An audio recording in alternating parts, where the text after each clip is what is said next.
கரண அறிவு. சொல்லுங்க.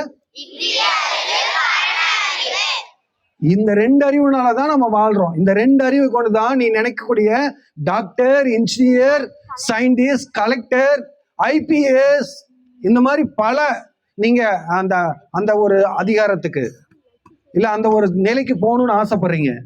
ஆனா இந்த பிறப்பு எடுத்தது எதுக்காக தெரியுமா?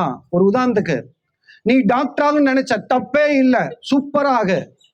யாரெல்லாம் டாக்டர் ஆகுன்னு நினைச்சோ அவங்களுக்கு அத்தனை பேத்துக்கு வாழ்த்துக்கள். அந்த டாக்டர் ஆன நீ இறைவனோட அருளும் உனக்கு இருக்குன்னு வச்சுக்கோ. இறைவனோட அருள் இருக்கு.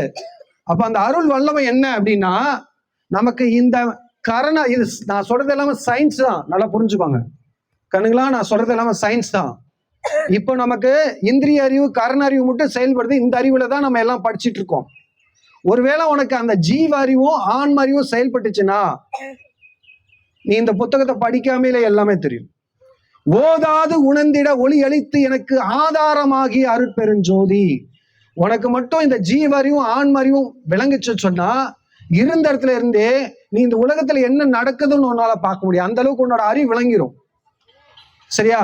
இந்த மரங்கள்ல எத்தனை செல்கள் இருக்குது, இந்த செல்கள்லாம் எப்படி இந்த மரத்துக்குள்ள இயங்குது, நமக்குள்ள தத்துவங்கள் எப்படி இயங்குது, நமக்குள்ள இந்த செல்கள்லாம் எப்படி இயங்குது, நமக்குள்ள இந்த உள் உறுப்புகள்லாம் எப்படி இயங்குது, எல்லாமே உள்ள நடக்கிறது எல்லாத்தையும் நீ பார்க்க முடியும்.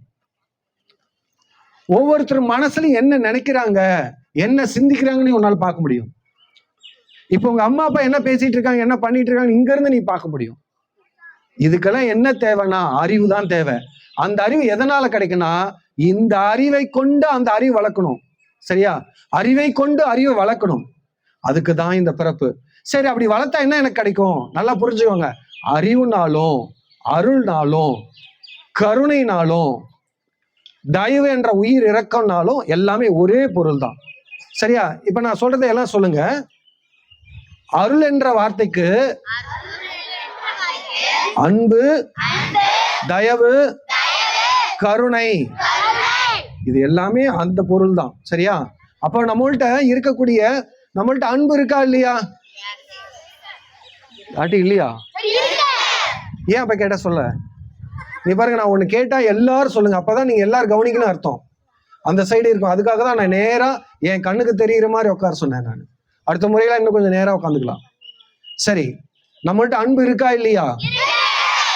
பிற உயிர் கஷ்டப்பட்டு அதை பார்த்த உடனே நமக்கு இரக்கம் வருதா வரலையா? இரக்கமும் இருக்கு. சரியா? அன்பும் இருக்கு, இரக்கம் இருக்கு. இந்த அன்பையும் இரக்கத்தையும் நீ வளர்க்க வளர்க்க உன்னோட அறிவும் வளரும். சரியா? இப்ப